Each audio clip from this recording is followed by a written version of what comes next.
Will do third kind of sentences, that is imperative sentences. Imperative sentences क्या होते हैं? क्या होते हैं इंपैरेटिव सेंटेंसेस?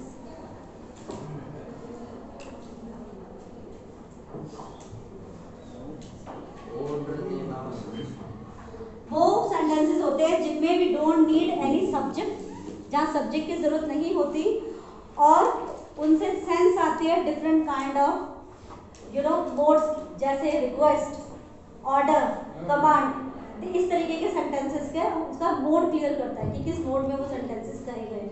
सिंप्लीफाई से please give me a glass of water, तो क्या है ये? रिक्वेस्ट है। Although I have not mentioned कि to whom I am asking glass of water, but it is obvious कि whosoever is the listener is the object over there. तो यहाँ मैं स्पीकर हूँ, आप सुनने वाले हो, और कुछ सेंटेंसेस आपको ऐसे भी मिलेंगे जब आप नरेशन करोगे जहाँ पर ऑब्जेक्ट मेंशन नहीं होगा, तो वहाँ पर ऑब्जेक्ट क्या होगा? ऑटोमेटिकली आप बन जाओगे। लाइक आई सेड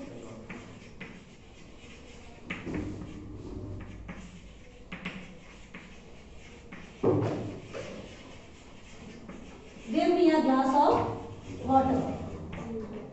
अब यहाँ मैंने आई सेड लिख दिया, किससे कहा? मैंने उसको यहाँ पे मेंशन नहीं किया।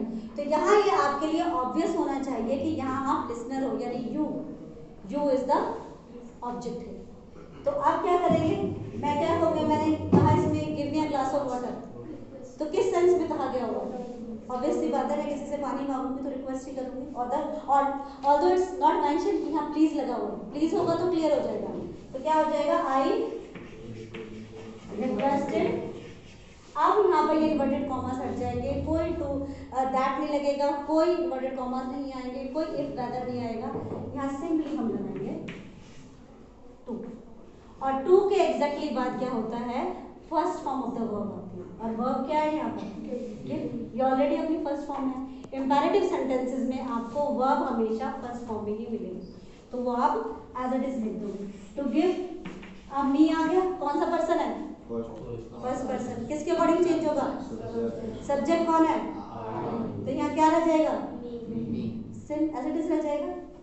तो give me a glass of water, last में फुल स्टॉप। एक हमने यहाँ ध्यान देना है, 99% चांसेस हैं जिस फॉर्म में आपके बोर्ड में आ रहे हैं क्वेश्चंस, जो कॉमिक स्ट्रिप्स में आएंगे, ये रिक्वेस्टेड, कमांडेड, ऑर्डर्ड, इस तरीके के वर्ड्स वहाँ पर ऑलरेडी लिखे हुए होंगे। आपने मेन यहाँ ध्यान देना है। अगर वो इंपैरेटिव सेंटेंस है तो आपने सिर्फ और सिर्फ टू ऐड करना है और बाकी एज इट इज आ जाएगा। कोई टेंस की प्रॉब्लम नहीं है कि यहाँ कुछ नहीं है, क्योंकि टू के साथ हमेशा first form of the verb है। आपने सिर्फ ध्यान देना है कि if there is any pronoun, if there is any adverb of time, now, then, here, there, ये कुछ लगा हुआ है तो आपने वो चेंज करने और प्रोनाउन चेंज करने, बाकी सब ऐसे। ठीक है? इफ आई सेड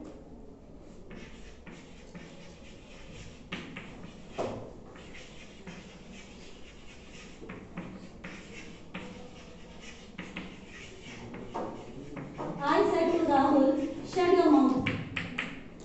अब यहाँ said to किस में चेंज हो जाएगा? Ordered। और if I directly a teacher said, shut your mouth, तो क्या इसमें ऑर्डर की सेंस आ रही है? और सोचो, ऑर्डर, कमांड, एडवाइस नहीं, थ्रेट हो सकती है।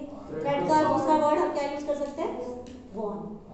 तो यहाँ ये वार्निंग हो सकती है, यहाँ पे स्कोल्ड करना भी हो सकता है, तो आप इसको ऑर्डर्ड, कमांडेड, स्कोल्डेड, वार्नड, किसी भी वर्ड से चेंज हो जाएगा।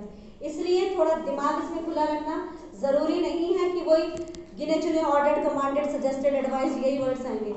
यहाँ it can show any sense.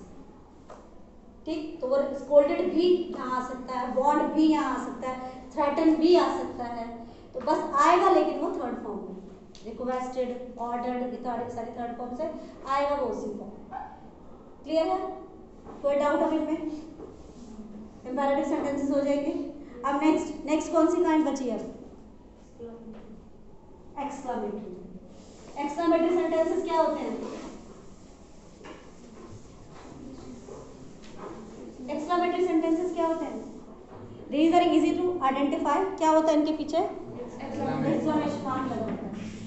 लेकिन कुछ सेंटेंसेस आपको ऐसे भी मिल सकते हैं जिनके पीछे एक्सक्लेमेटरी मार्क नहीं हो, but they are exclamatory.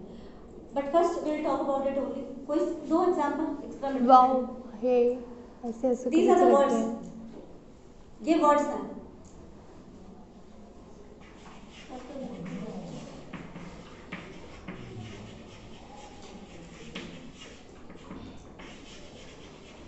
What a beautiful day और सीन, साइड, सीनरी, कुछ भी हम यहाँ लिख सकते हैं.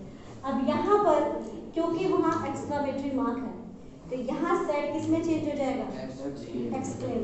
तो ये हो जाएगा आई एक्सक्लेम. अब अगेन इन्वर्टेड कॉमर्स हटा के यहाँ हम दैट का यूज करेंगे. ठीक है, यहाँ दैट आएगा. सिंपल सेंटेंसेस में और एक्सक्लेमेटरी सेंटेंसेस में हम दैट का यूज करते हैं. अब ये कैसे चेंज होगा? व्हाट अ ब्यूटीफुल डे कैसे चेंज होगा? अब व्हाट इट वाज, ऑल्दो ये व्हाट क्या एक क्वेश्चन वर्ड है, बट यहाँ it has not been used as a question word. कैसे यूज किया गया है? एक्सक्लेमेटरी वर्ड यूज किया गया. जब ऐसे हो जाए, अब यहाँ क्या हमें कोई सब्जेक्ट नजर आ रहा है? किस चीज के बारे में बात की गई है? डे के बारे में बात की. तो दिस इज द सब्जेक्ट. और अगर हम डे को लें तो कौन सा प्रोनाउन यूज होगा? क्या होगा? बोलो, सही बोला था. इट. नॉन लिविंग थिंग्स के लिए, चीजों के लिए, तो हमने क्या करा यहाँ? इट. कौन सा टेंस है? पास्ट. पास्ट है. आई से क्या चुका है. ये तो प्रेजेंट है, तो चेंज किस में हो जाएगा? पास्ट. तो यहाँ क्या आएगा? It was. It was a beautiful day. Last में फुल स्टॉप. फुल स्टॉप ही आएगा सब में, चाहे क्वेश्चन मार्क है चाहे एक्सक्लेमेटरी मार्क. समझ में आए? अब यहाँ तो ये नॉन लिविंग थिंग थी. अब सपोज करो एक्सक्लेमेटरी सेंटेंस है.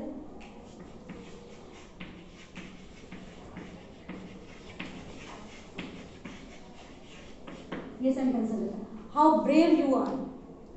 ये कैसे चेंज होगा? How brave you are. कौन है यहाँ पर? अभी सब्जेक्ट दे रखा है, हम किसके बारे में बात कर रहे हैं? यू के बारे में. ये एज इट इज आ जाएगा दैट तक. तो फिर क्या आएगा यहाँ? दैट के बाद अगर देखें तो आए.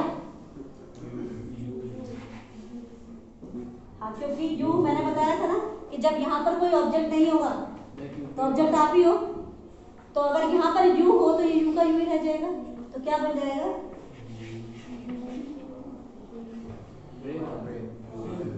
You are brave. इसको हमने सिंपल सेंटेंस में ही तो कन्वर्ट करना है. हाउ ब्रेव यू आर से you are brave. Explain that you are brave. As simple as that. Confuse नहीं होना है. बस हमने जितने भी काइंड ऑफ सेंटेंसेस होंगे उनको सिंपल स्टेटमेंट्स में चेंज करना है नरेशन में, चाहे वो हाउ से आ जाए चाहे वो व्हाट से आ जाए. आप एक एग्जांपल ऐसा भी ले लेते हैं, जैसे इसने कहा कि कुछ वर्ड्स होते हैं, हे, हुरे, वाओ. अब सपोज करो ऐसे ही किसी वर्ड के साथ कोई सेंटेंस आया हो. वो उसके पहले ही लिख सकते हैं ना. हाँ, जब एक्सक्लेमेटरी वर्ड दे रखा है ना आपको, तब ये जो एक्सक्लेमेटरी साइन है उस वर्ड के साथ ही लगेगा. लास्ट में फिर आप फुल स्टॉप लगाओ. हुरे, वी वॉन द मैच. यहाँ पे फुल स्टॉप आ गया, कॉमा से क्लोज हो गया. अब ये कैसे चेंज होगा? With joy, because hurray is a joyful word. हम खुश हो रहे हैं, तो वहां पर ये हुरे हट जाएगा. क्या आ जाएगा? I exclaimed with joy. आगे that we won the match.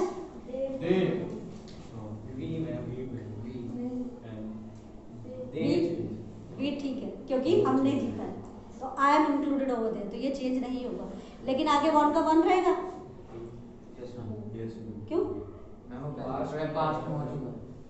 Past में हो चुका है तो सिंपल पास्ट टेंस है. सिंपल पास्ट टेंस किस में चेंज होता है? परफेक्ट में. तो क्या आएगा यहाँ? Had von. विन क्यों आ जाएगा? प्रेजेंट का पास्ट में होगा, पास्ट का प्रेजेंट में नहीं होगा. We had won the last में. ये ध्यान रखो, छोटी छोटी सी चीजें. बाकी रूल्स तो वही एप्लीकेबल है. ध्यान रखना है बस काइंड ऑफ सेंटेंस के ऊपर. क्लियर है? एक्सक्लेमेटरी वाले भी। यहाँ पर अगर यहाँ पर होता alas we lost the match, तो एक्सक्लेम विद सॉरी। जहाँ पर आपको नहीं समझ में आ रहा कि यहाँ जो फीलिंग है उसके लिए आप कौन सा वर्ड दो, तो लीव इट, सिंपल छोड़ दो एक्सक्लेम। और तो ये दे रखा होगा उसमें पेपर में, फिर भी अगर कभी आता है ऐसा तो आप सिंपल छोड़ दो एक्सक्लेम, जहाँ आपको ये वर्ड समझ में नहीं आता, वो गलत नहीं माना जाएगा। क्लियर हो गए? अब हमने बात की है कि यहाँ टेंस चेंज हो रहा है, बार बार टेंस चेंज हो रहा है, टेंस चेंज हो रहा है, लेकिन देयर आर सर्टेन कंडीशंस जहाँ पर टेंस चेंज नहीं होता है, जो टेंस दे रखा है वही रहता है। अब कुछ तो जैसे सिंपल सा है, अगर हम बात करें यूनिवर्सल ट्रुथ की, अगर कोई यूनिवर्सल ट्रुथ दे रखा है तो वो सिंपल प्रेजेंट में होता है, वो सिंपल प्रेजेंट ही रहेगा। कोई हिस्टोरिकल ट्रुथ दे रखा है वो सिंपल पास्ट में होता है, वो सिंपल पास्ट ही रहेगा, उसको आप पास्ट परफेक्ट में चेंज नहीं करोगे। Historical truth, universal truth, scientific fact, habitual actions and proverbs. Proverbs पढ़िए आप सबने, पढ़ रखिए ना। प्रोवर्ब्स क्या होती है? सेइंग्स हो गई। Proverb, honesty is the best policy, इसका टेंस चेंज नहीं होगा, वो एज इट इज रहेगा। क्लियर है? ये 5 कंडीशन, और इनके अलावा जो इंपॉर्टेंट कंडीशन है ये तो आपको पढ़ने के साथ फिर भी समझ में आ जाएगी, लेकिन कुछ एक ये ऐसी कंडीशन जो आपको ध्यान रखनी होगी, जो इस बार आपके पेपर में भी आई थी। अगर लिखा हुआ है ही विल से, लिखा हुआ है ही सेज, यानी कि यहाँ पर फ्यूचर टेंस है और यहाँ पर प्रेजेंट टेंस है, लेकिन नॉर्मली हम क्या पढ़ते हैं? ही सेड पढ़ते हैं ना, ये होता है पास्ट टेंस। तो जब पास्ट टेंस दे रखा है तब आप टेंस चेंज करोगे। अगर फ्यूचर टेंस और प्रेजेंट टेंस दे रखा है तो टेंस चेंज नहीं होगा। जो 4th क्वेश्चन था आपका डू एज डायरेक्टेड में, वो यही था, कैन नॉट बी वाला यही था, क्योंकि उसमें फ्यूचर टेंस दे रखा था, सेज दे रखा था। अगर ये सेंटेंस बनता है he will say I will come, तो ये विल चेंज नहीं होगा, ये एज इट इज रह जाएगा, इसमें हम टेंस चेंज नहीं करेंगे। ये दे रखा है he says he don't like me, again ही तो वही है, थर्ड पर्सन है, ये भी चेंज नहीं होगा, तो ये डोंट भी चेंज नहीं होगा, क्योंकि यहाँ सेज दे रखा है। Although it's not a habitual action, it's not universal truth, it's not a fact, लेकिन यहाँ पर हमें रिपोर्टिंग वर्ब में जब फ्यूचर और प्रेजेंट टेंस दे रखा होगा उस कंडीशन में भी हम टेंस चेंज नहीं करेंगे। क्लियर है? तो these are the all rules which I need to tell you regarding narrations. If you people have any doubt, you can ask.